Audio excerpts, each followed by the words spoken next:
Good evening. Let's start the class.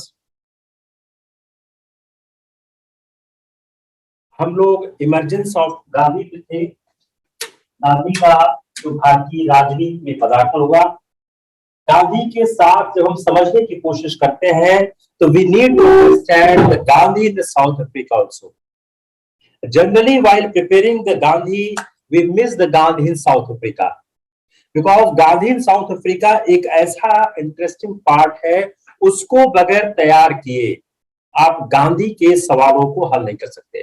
तो जो गांधी के साथ एक आंदोलन शुरू हुआ, जो एक नए गांधी, हम एक नए नेतृत्व रूप में मोहनदास करमचंद गांधी जो कमांड लेते हैं नेशनल मूवमेंट, अपने नेशनल मूवमेंट का, उस कमांड में खास बात क्या है, in the South Africa where Indian अब साउथ अफ्रीका में इंडियन लेबर्स जाया करते थे, लेकिन they have no right to the vote. They had to register a poll tax. They could not reside except in prescribed locations. In some of the South African colonies, Asians and Africans could not stay out of the door after night, or nor they can use the public funds. In 1893-94, there are the 2 decades of the struggle, जो सत्याग्रह और non violence है, सत्याग्रह with non violence, वह उस समय शुरू किया गया 1893-94, long struggle जो करीब 2 दशक तक चला। Who was the ideal Satyagraha? Was it truthful, peaceful, at the same time refused to submit? Just I'm underlining these 2 words. What is सत्याग्रही होता क्या है? If you see Satyagrahi, truthful, peaceful, refused to submit. He considered wrong. अब इससे सवाल बनाइए। Just make the question from here. I keep repeating my one statement at every day or every alternate day. Not a single sentence I write which is not relevant, and you cannot remove the single line from my notes, because when I write it, I consciously try to see it whether it is relevant or making sense or not. I have no concern to make you knowledgeable. I have a concern to make you successful in examination. So what is the question emanating from here? Who is ideal Satyagrahi? A, B, C, D.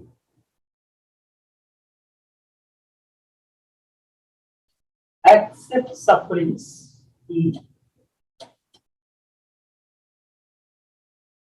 Against the wrongdoer.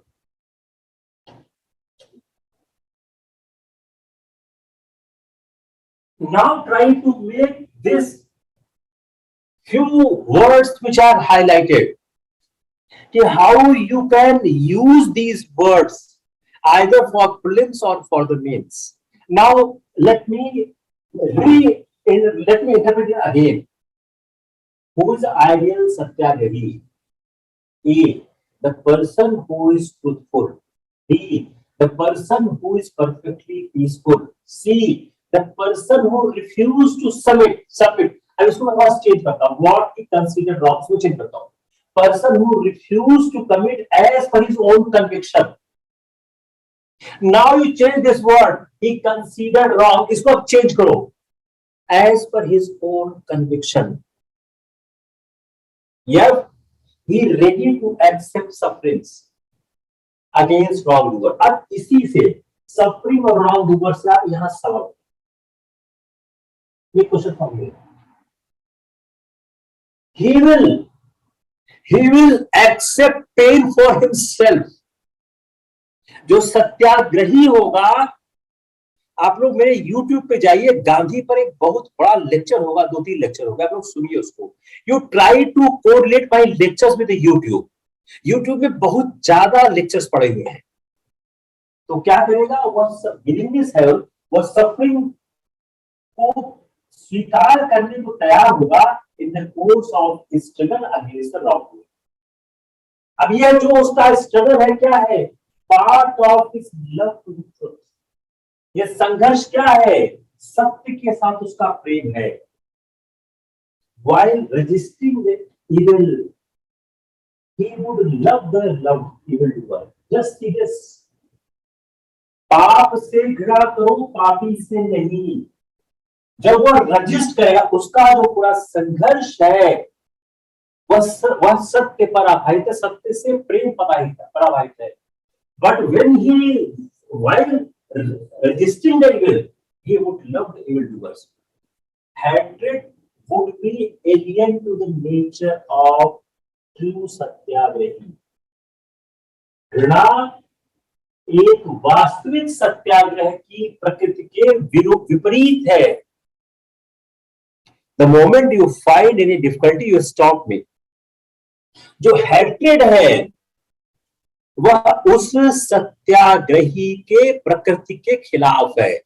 तो hatred would be alien to the nature of a true satyagrahi. He would be utterly fearless. वह भय रहित होगा। वह कभी भी evil के सामने समर्पण नहीं करेगा, कॉन्सिक्वेंसेस कुछ भी हो। गांधी के निगाह में non violence not a weapon of a weak और coward person, only the strong and brave to practise it. अगर वायलेंस में और कावर्डाइज में एक को चूज करना है, he will prefer the violence। अगर ये पैराग्राफ आपने लिखा सत्याग्रह पे, आपने एकदम स्पष्ट कर दिया कि आपको सत्याग्रह की बहुत जबरदस्त समझ है। I have also made an effort to condense in the less lines। कैसे कम से कम, because you have the problem to you have the not problem, you have the limitations of words कि 150 या 250 वर्ड में सवाल आएगा, और 150 वर्ड के सवाल में सिर्फ सत्याग्रह ही नहीं पूछा जाएगा, वो सत्याग्रह उस सवाल का एक भाग होगा। Therefore you have to explain it in a concise way। तो what I advise to my aspirants कि try to concentrate yourself to develop an ability। Clear? किसको नहीं दिख रहा है? साफ नहीं दिख रहा है?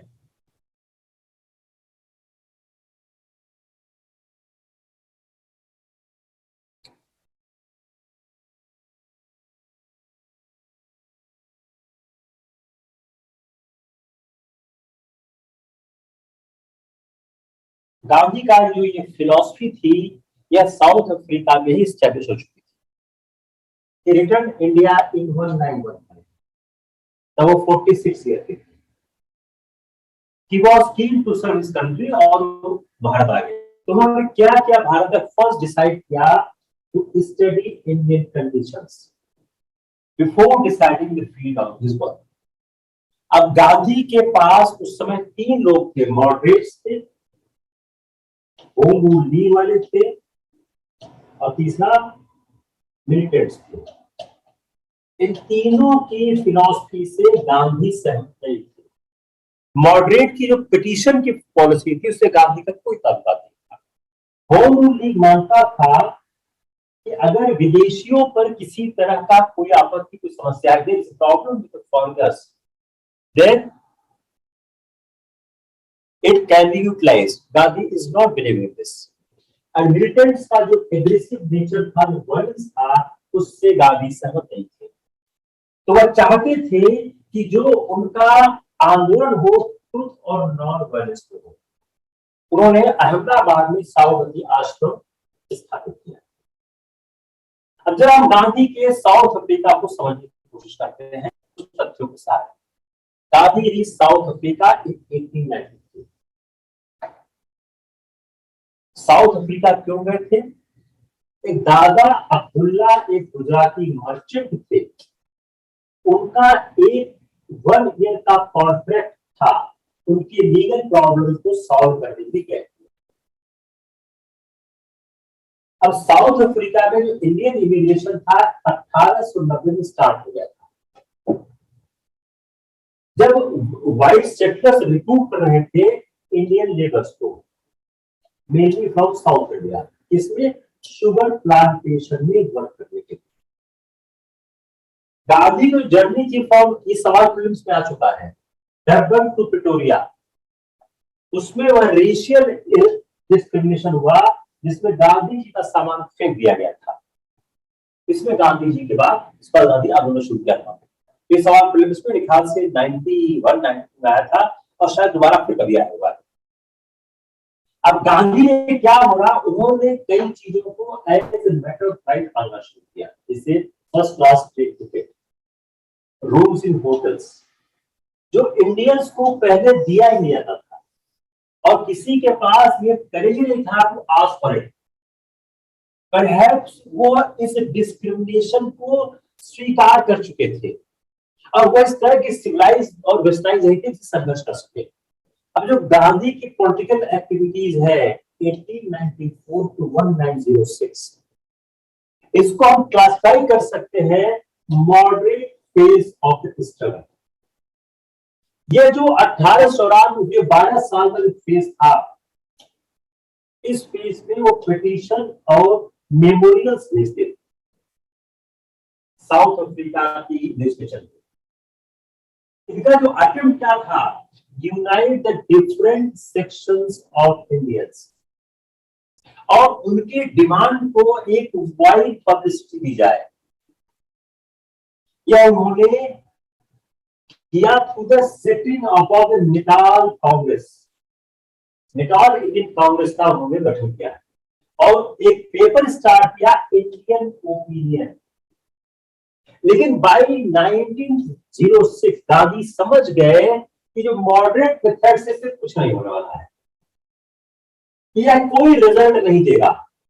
तो तब उसके बाद गांधी का सेकेंड फेज स्टार्ट होता है इन साउथ अफ्रीका, जहां वो कन्विंस हो जाते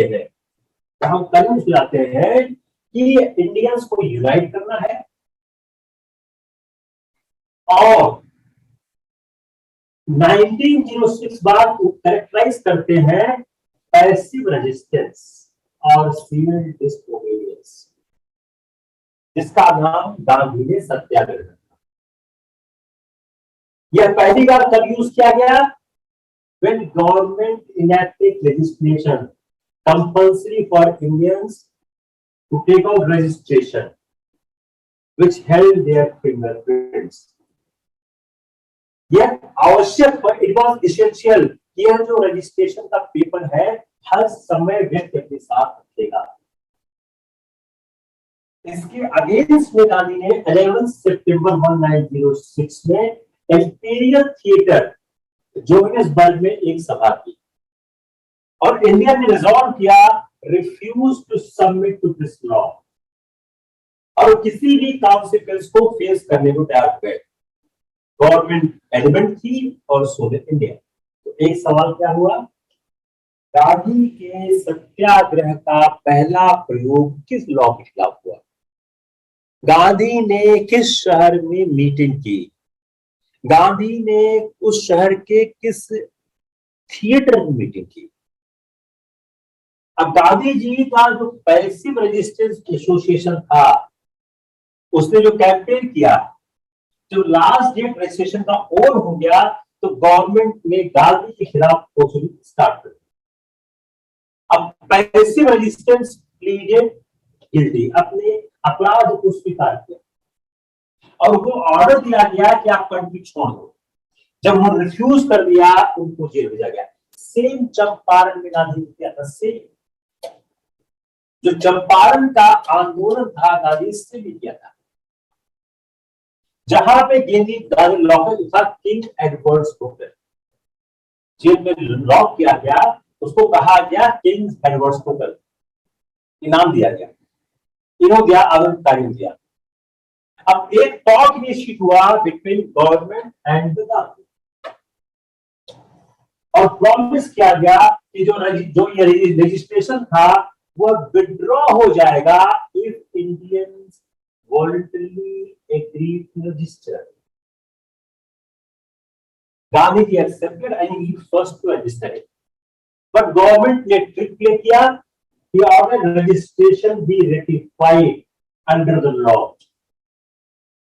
तब गांधी जी ने के लिए किया और पब्लिकली बर्निंग की उस रजिस्ट्रेशन सर्टिफिकेट्स का। तब गवर्नमेंट ने एक न्यू लेजिस्लेशन को प्रस्तुत किया, दिस टाइम क्या किया, टू रिस्ट्रिक्ट इंडियन इमिग्रेशन। इसका अपोज किया गया और जो प्रोमिनेंट लीडर्स थे नटाल के, उन्होंने इस न्यू इमिग्रेशन लॉज को डिफाई किया, अरेस्ट किया। गांधी जी ने टॉर्नस्टाइल फॉर्म सेटअप किया, उनको जर्मन आर्किटेक्ट फ्रेम में मदद की, केविन बांक ने, और सत्याग्रहियों को मदद की गई। टॉर्नस्टाइल फॉर्म क्या था, precursor of the latest Gandhi आश्रम, जिसने एक इंडियन नेशनल मूवमेंट में इंपॉर्टेंट रोल प्ले किया। फंड इसमें दिए गए इंडिया से रतन टाटा ने दिया 25,000 रुपए, और कांग्रेस, मुस्लिम लीग, निजाम ऑफ हैदराबाद, इन्होंने भी अपना कॉन्ट्रिब्यूशन किया। So you can see in the agitation started by Gandhi in the foreign for the cause of the people has been supported by the Indian country. So you have remember the four names: Ratan Tata, Congress, Muslim League, and Nizam of Hyderabad. Gokhale ने एक visit की south Africa में, और वह सरकार के एक guest रूप में गए और प्रॉमिस किया गया कि all discriminatory laws against Indian would be removed. This promise was never kept and satyagraha resumed again in 1913। जो एट्रोसिटीज की साउथ अफ्रीकन गवर्नमेंट की, इसको लॉर्ड हार्डिंग ने कंडेम किया। I appealed a fair investigation of acquisitions में एक series of negotiations चला, and after the series of the negotiation, एक पूरा सीरीज है, उसके बाद Gandhi ji, viceroy Lord Hardinge, CF Andrews, General Smuts, एक एग्रीमेंट हुआ by which government of South Africa conceded the major demands relating to the poll tax, registration certificate, and marriage solemnized according to Indian times. A promise किया to treat the question of Indian immigration in a sympathetic manner. Gandhi ji 1915 में India वापस चले आए, and he decided to take no public stand in any political issue. एक साल उन्होंने लगाया travelling में अराउंड कंट्री, और वह देखने लगे देश किस तरह का है, और साबरमती आश्रम की स्थापना की, जहां पर उनके फॉलोअर्स एक कम्युनिटी की लाइफ रहा करते थे।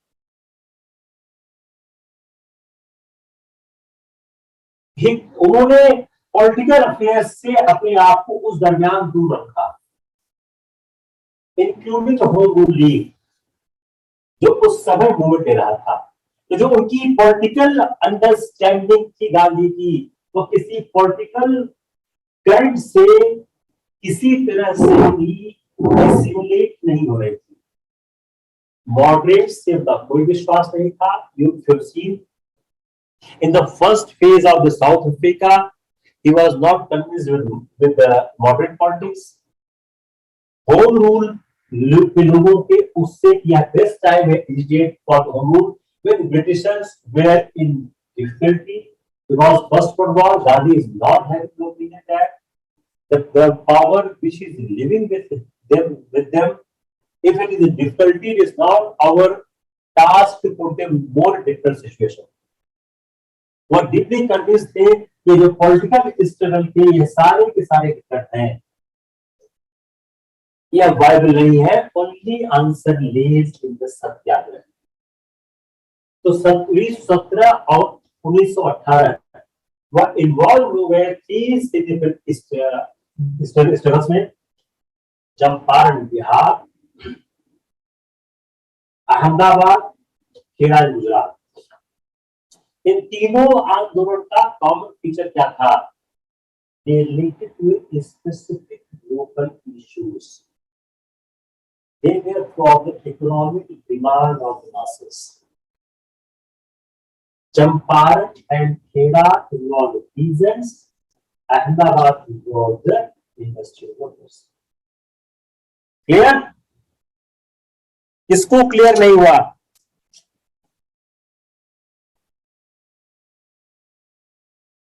अब एक सवाल आपके दिमाग में उठना चाहिए कि गांधी अफ्रीका में सफल क्यों हुए?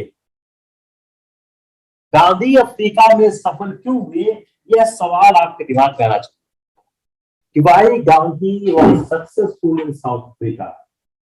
उसका कारण क्या था? गांधी अकेले ऐसे भारतीय थे जो गोरे लोगों की भाषा को समझ सकते थे। He was alone an Indian who can understood the language, the legal proceedings, and nuances of the administration. He can write the petitions, he can organize it, और he can represent the Indians. इसलिए जो उनके उम्र में बड़े लोग थे और धनी व्यापारी थे, वह भी उनको अपना नेता मानने लगे थे। इसीलिए जो रंग भेद के खिलाफ भारतीय आंदोलन चला, उसकी सबसे बड़ी जिम्मेदारी गांधी का। एक सवाल क्या है? Why Gandhi succeeded? Clear? and why Gandhi got the leadership? पहला गांधी का सत्याग्रह। दूसरा सवाल, पहला गांधी का सत्याग्रह बताइए। अभी मैंने बताया, तुरंत बताया आपको पहला सत्याग्रह, अभी मैंने बताया आपको। Just tell me right fast. 1906 के पहले गांधी सत्याग्रह नहीं कर रहे थे। जो फर्स्ट सिविल डिसोबीडियंस या सत्याग्रह था, इट वाज द 1906। इसका इस्तेमाल हुआ था against the registration law. Hindi में बोलेंगे पंजीकरण अधिनियम। याद आया? अभी कहा तुम्हारे उसी सवाल में नोट कर रहा हूं मैं। ये रजिस्ट्रेशन लॉ था क्या कि every Indian has to have the registration certificate. इस पर उनको अपने अंगूठे के निशान, फिंगरप्रिंट लगाना होता था। इसको भारतीयों को 24 घंटे अपने पास रखना होता था। इसी लॉ के अपोज में गांधी ने सितंबर 1906 में एम्पायर थिएटर जोहान्सबर्ग में गांधी जी ने सभा की थी। क्लियर? इस रजिस्ट्रेशन लॉ के साथ क्या ट्रीटमेंट किया गया? सवाल नंबर 2। what was सवाल number next, what was the immigration law? जो सरकार ने एक कानून बनाया था इमिग्रेशन, उसका लक्ष्य क्या था? भारतीयों के प्रवेश को रोकना, to stop the immigration of Indians. Clear हो रहा है? अब इसमें हुआ क्या? जब यह कानून बनाया गया तो आंदोलन के बाद जिन ट्रेडर्स के पास लाइसेंस थे उन्होंने भी दिखाने से इनकार कर दिया। 1906 में गांधी जी ने वकालत बंद कर दी। 1906 में गांधी जी ने वकालत, he stopped advocacy and established the Tolstoy form. अब टॉलस्टॉय फॉर्म किसकी मदद से बनाया गया वो आप जानिए, और किसने किसने भारत से सहयोग किया। क्लियर हुआ? 1930 में फिर आंदोलन करते हैं गांधी। उसमें इस बार जो सत्याग्रह का दायरा बढ़ा, जो जो एग्रीमेंट की अवधि खत्म हो गई, तो उस पर क्या हो गया, दक्षिण अफ्रीका में जो भारतीय बसे थे उन पर 3 पाउंड का कर लगाया गया। यह बहुत ज्यादा था, इसको लोग दे पाने में असफल हो रहे थे। और उसके साथ साथ जो मैरिजेस थी, जो शादियां ईसाई पद्धति से, क्रिश्चियन सिस्टम से नहीं हुई थी, वो इलीगल कर दी गई। उसका उसका असर क्या हुआ कि जो हिंदू और मुस्लिम धर्म से की गई शादियां थी, जो ईसाई धर्म के बाहर के प्रावधानों से की गई शादियां थी, उस पे उत्पन्न बच्चे बास्टर्ड हो गए, इलीगल हो गए। The reason being the marriage has become the illegal because government has not recognized the marriage with the Hindu law or Muslim law. Only marriage recognized was the Christian law. When it has been happened, all the child became illegitimate child. इसके खिलाफ आंदोलन शुरू हो गया। अब इस कानून ने शादियों को अवैध कर दिया और संतानों को अवैध कर दिया। तब ये लग गया कि अंतिम संघर्ष का समय आ गया है। और कस्तूरबा गांधी समेत जो 16 सत्याग्रही थे, वह इस कानून का by defying the law without taking any permit, they started a march from Talastaya Farm to Natal. Talastaya Farm.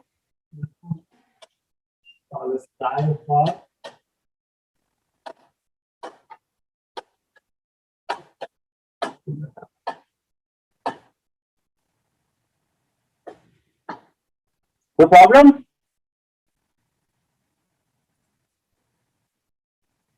अब यह सवाल और आना चाहिए कि कैसे अफ्रीका में गांधी को कैसे अफ्रीका में नेतृत्व के तैयार किया गया। यह सवाल फिर आना चाहिए कि जो गांधी जी ने किया अफ्रीका में, कैसे वहां पर नेतृत्व विकसित हुआ और कैसे लोग उस नेतृत्व पे काम करने लग गए। अगर हम दक्षिण अफ्रीका के संघर्षों को देखें तो गांधी को कई मायनों में राष्ट्रीय आंदोलन का नेतृत्व करने के तैयार किया।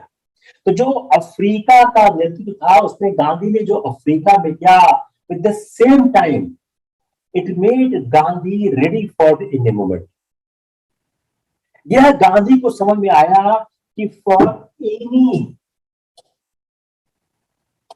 मॉरल एम, किसी उदात्त लक्ष्य के लिए, किसी उदात्त लक्ष्य के लिए भारतीय जनता स्ट्रगल, संघर्ष और त्याग को तैयार है। Struggle and sacrifice. तो आप बोल सकते हैं one of the outcome of Gandhi by the movement in the South Africa.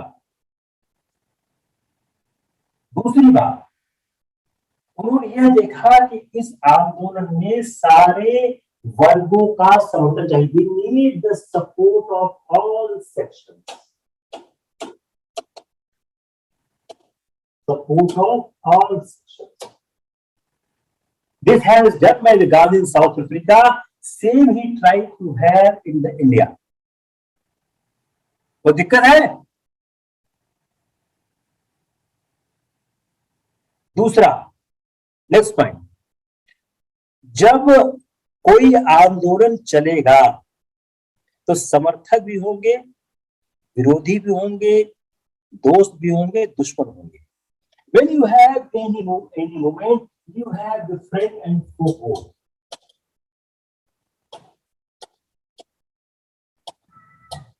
You have to adjust this. और कई बार आपकी जान को भी खतरा आ सकता है। उस समय आपको समझौते की तरफ भी सोचना चाहिए। अगर आप गांधी के साउथ अफ्रीका के आंदोलन को देखें और भारत के आंदोलन को देखें, तो कई बार साउथ अफ्रीका में भी गांधी ने जब एक सरकार से समझौता कर लिया था, तो एक पठान इतना नाराज था कि उसने गांधी पर अफवाह कर दिया था। तो उससे गांधी मिला कि कई बार टफ डिसीजंस लेने पड़ सकते हैं, और वो टफ डिसीजंस बहुत लोगों को स्वीकार नहीं होंगे। But as a leader, you have to have tough decisions. This is a special political style.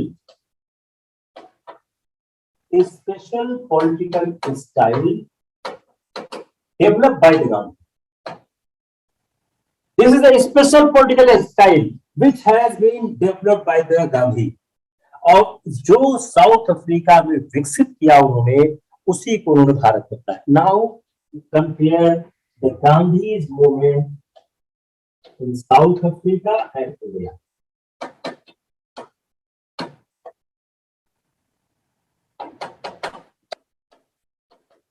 And you have to prepare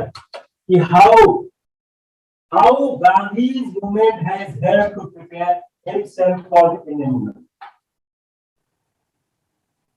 आप किसी भी तरह से सवाल को तैयार करने की कोशिश करें, हर सवाल के साथ आपको ध्यान रखना होगा।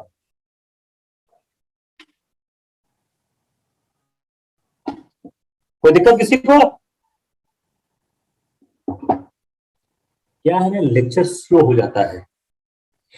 When you start analyzing and you start trying to produce so many facts in a sequence, lecture की रफ्तार स्लो हो जाती है। अब आप देखिए, आधे घंटे में हम साउथ अफ्रीका में ही रह गए। नहीं किसको क्लियर नहीं हो रहा? नेहा, क्यों नहीं क्लियर हो रहा है? नहीं सर, क्लियर है, क्लियर नहीं है?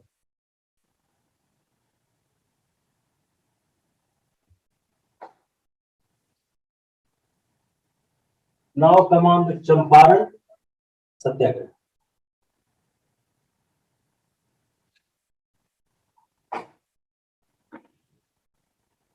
अब चंपारण गांधी का पहला एक्सपेरिमेंट था इंडिया में। पहले ये बड़ा इंपॉर्टेंट सवाल होता था 70, 80, 90 के दशक में कि गांधी जी का पहला प्रयोग कहाँ हुआ। अब ये सब सवाल तो पूछे नहीं आते हैं। तो पहला सत्याग्रह था 1917 के चंपारण।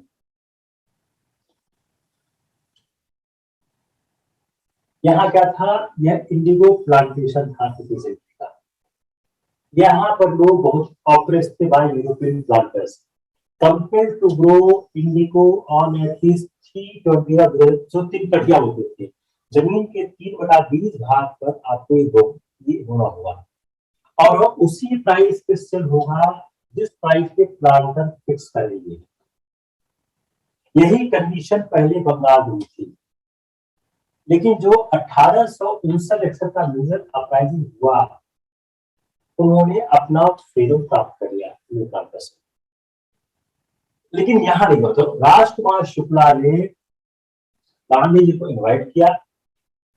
राजेंद्र प्रसाद, महजूर हक, जेबी कृपलानी, महादेव देसाई और गांधी वहां पहुंचे इन 1970, और उन्होंने अपनी एक डिटेल्ड इंक्वायरी स्टार्ट की into the condition of the present.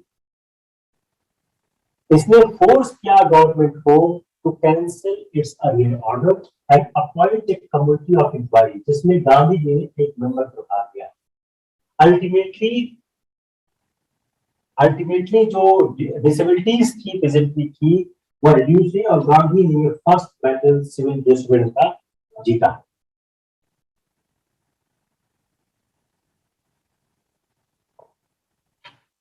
अब जो ये चंपारण का मुद्दा था, इसमें था क्या कि जो 19वीं शताब्दी थी, 19th सेंचुरी के खत्म होते होते, जो जर्मनी की जो एक डाई थे, रासायनिक केमिकल्स थे, उसने क्या किया, इस इंडिगो की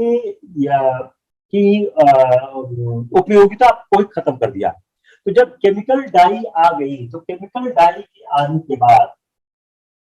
केमिकल्स के आने के बाद अब इंडिगो की जरूरत नहीं रह गई नीला रंग बनाने के लिए। अब चंपा के जो यूरोपियन बागान मालिक थे, वह नील की खेती बंद करने को मजबूर हो गए, They are forced to stop this indigo plantation. अब किसान भी इस खेती से छुटकारा पाना चाहते थे।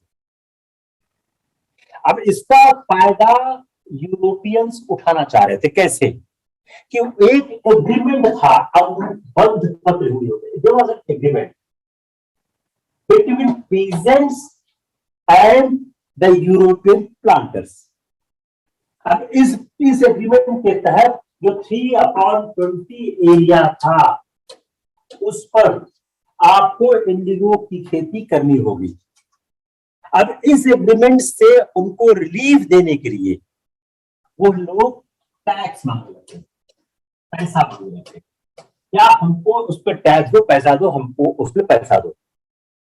अब इसको लेकर किसानों में और यूरोपियन प्लांटर्स में संघर्ष हो गया। जब वहां पर पहुंचे तब ये आंदोलन करने के बाद जब ये वापस लिया गया तो समझौता क्या हुआ? जो सारे मामले की जांच जो आयोग बनाया गया, गांधी जो उसके थे उसने 800 के बयान दर्ज किए गए और उन्होंने यह गांधी जी ने यह कमीशन को समझाने में सफल रहे, successful to explain the commission, यह किनकटिया पद्धति है, यह खत्म होनी चाहिए। और उन्होंने कमीशन में समझाया कि किसानों से जो पैसा वसूल किया गया है उसके लिए उनको हर्जाना दिया जाए। जो बागान मालिक हैं वह किसी तरह से इसको वापस करने पर तैयार नहीं थे और बाद में वह जो अवैध वसूली का जो 25% था वह वापस करने को तैयार हुए। जो पैसा वसूल कर चुके, the amount which they have taken from the peasants, out of that 25% they're ready to give it back.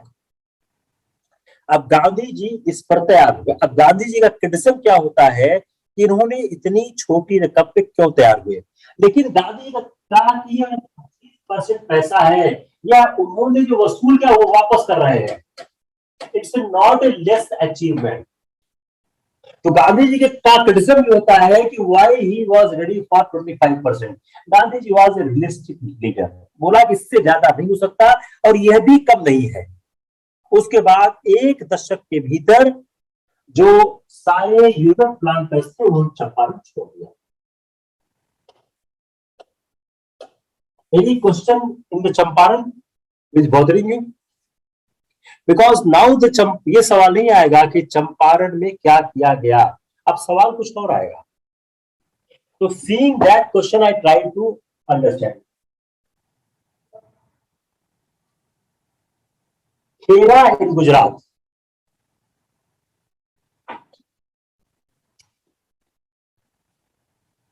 जो दूसरा महत्वपूर्ण आंदोलन था वह था खेड़ा किसानों का। अब उसमें क्या था, जो खेड़ा जिले के किसान थे बहुत मुसीबत में थे और उनकी फसल बर्बाद हो गई। When they are not able to have the harvest, उस समय सरकार जो है लैंड रेवेन्यू कलेक्ट कर रही थी, मालगुजारी वसूल कर रही थी। अब किसान चाह रहे थे मालगुजारी माफ कर दी जाए, the land revenue need to be exempted, सरकार नहीं मान रही थी। तो जो सर्वेंट ऑफ इंडिया सोसाइटी के सदस्य थे विठल भाई पटेल, गांधी जी, उन्होंने पूरी जांच के बाद यह निष्कर्ष निकाला कि किसानों की जायज मांग है और रेवेन्यू माफ होना चाहिए। और उसी दौरान सरदार पटेल ने अपनी लिबरेटिव प्रैक्टिस छोड़ दी as a part time to help Gandhi ji. अब गांधी जी ने इस खेड़ा मूवमेंट को अपने हाथ दिया 23 मार्च 1918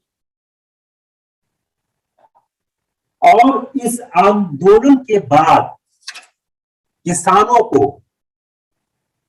इस आंदोलन के बाद ये कहा गया, जब ये बात आगे चलने लग गई तो सरकार लगान न देने वाले जो किसान थे उनकी संपत्ति को जब्त कर रही थी and they were also taking away their cattle. Then Gandhi ji has appealed और कहा कि किसान लगान न दे। जो किसान लगान देने की स्थिति में थे उन्हें भी मना किया गया। तर्क यह दिया गया कि अगर अमीर किसान लगान दे दें तो गरीब किसानों पर लगान देने का दबाव पड़ेगा और कई लोग कर्ज लेंगे या संपत्ति बेचने पे मजबूर होंगे। गांधी ने कहा यह सरकार गरीब किसानों का लगान माफ कर दे तो अमीर किसान लगान दे सकते हैं। अब वे स्वेच्छा से पूरा लगान दे देंगे। Now try to see the difference. What was the, try to see the logic, try to understand the logic. सवाल आपका यहीं से गलत होगा। Again listen carefully this paragraph कि जब ये खेड़ा का आंदोलन चला, first point, why the Kheda आंदोलन? It was against the land revenue, मालगुजारी बोलते हैं। Why? There was no harvest, फसल खराब हो गई थी। और जब उन्होंने यह बात समझी आंदोलनकारियों ने, इसमें खास नाम कौन था? वल्लभ भाई पटेल, इंदुलाल याग्निक, दो महत्वपूर्ण लोग उसमें भाग लिए। जब when the peasants refused to give land revenue, the government has started harassing. When government started harassing, then the movement came in the force in much stronger way. और सरकार से संघर्ष आरंभ हो गया। सरकार, यह कहा गया, अब गांधी जी ने कहा, क्या कहा कि लगान कोई न दे, you take a oath not to pay taxes. If you remember, I have compared the Gandhi movement and the swadeshi बहिष्कार मूवमेंट। आई सेड दैट कि जो लैंड रेवेन्यू, जो टैक्स न पेमेंट करने का इशू था, जो किसानों की लगान न अदायगी का इशू था, वह गांधी के आंदोलन में था, वह स्वदेशी आंदोलन में नहीं था। तो व्हाट वी सेड कि हर आदमी शपथ ले, कोई भी लगान नहीं देगा। जो किसान लगान देने की स्थिति में थे उनसे भी कहा गया कि आप you don't pay the tax. अगर अमीर किसान लगान दे देंगे तो गरीबों के ऊपर दबाव पड़ेगा और वह अपनी संपत्ति, प्रॉपर्टी बेचने को फोर्स होंगे। अब now come on the next tricky point. Gandhi ने कहा अगर सरकार गरीब किसानों का लगान माफ कर देती है, if the government is going to give the relief to the poor peasants, then voluntarily the rich peasants may give the taxes. इसी बीच गांधी जी को पता लगा कि सरकार ने अधिकारियों को यह डायरेक्शन दिया है लगान उन्हीं से लिया जाए जो देने की स्थिति में है।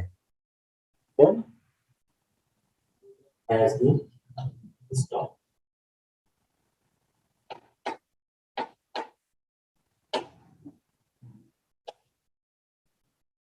क्लियर नहीं हुआ? You try to scrutinize up to this depth. Clear नहीं हुआ? क्लियर बताइए।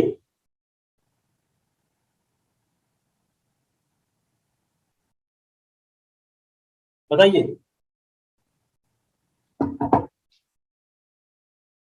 नहीं हुआ?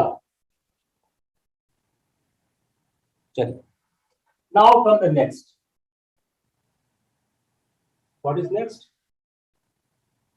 अहमदाबाद। अब अहमदाबाद का डिस्प्यूट क्या था? What was the Ahmedabad dispute?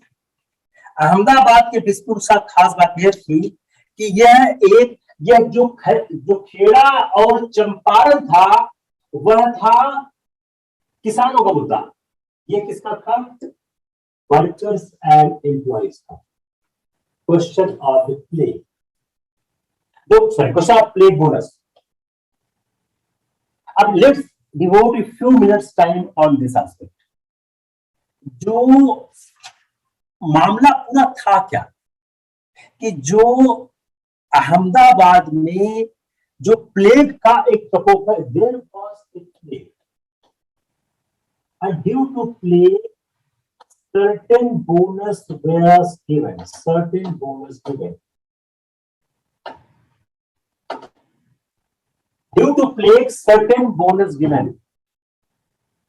लेकिन बाद में यह कहा गया कि यह प्लेग के समाप्त होने के बाद इस बोनस को विड्रॉ किया जाए, but workers wanted this bonus need to be enforced. अब उनका तर्क क्या था कि जो फर्स्ट वर्ल्ड वॉर के समय जो महंगाई आई है, फर्स्ट वर्ल्ड वॉर के टाइम में जो महंगाई आई है, जो चीजों के दाम बढ़े हैं, उसकी अगर हम तुलना करें, जो उसमें इन्फ्लेशन आया है, उसको हम ध्यान में दें कि ये प्लेग बोनस कुछ ज्यादा नहीं है,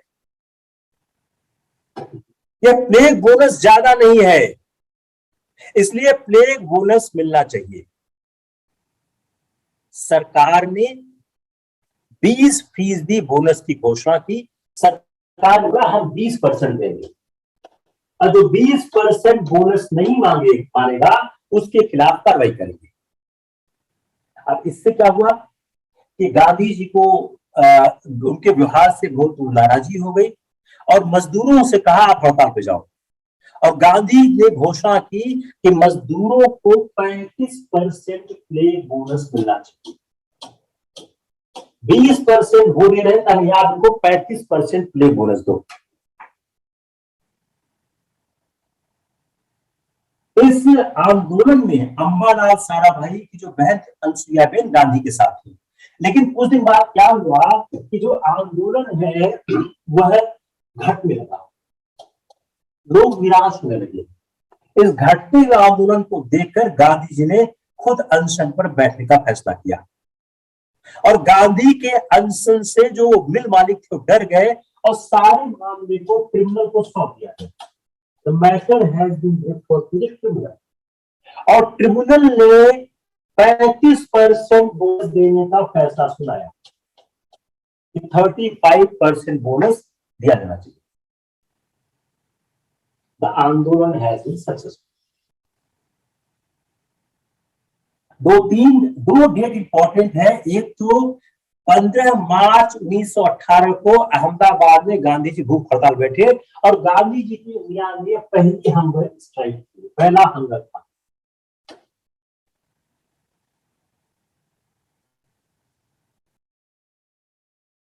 बाईस मार्च 1918 को गांधी जी ने अपने हाथ में खेड़ा आंदोलन लिया। Why I am writing this name is so that any question being framed you are able to handle it. अब यह अगर हम 3 आंदोलन देखिए, अहमदाबाद, खेड़ा और चंपारण, अगर हम 3 आंदोलनों को देखें तो ये गांधीवादी संघर्ष की प्रयोगशाला थे। They were the laboratory of the गांधीवादी मूवमेंट्स, और उन्होंने गांधी को देश की जनता के नजदीक आने का अवसर दिया कि लोग नजदीक आना शुरू हो गए। और यह जो सफलता थी, इस सफलता में दिखाया कि एक जो संगठित जनता है वह किसी भी आंदोलन में सफलता प्राप्त कर सकती है।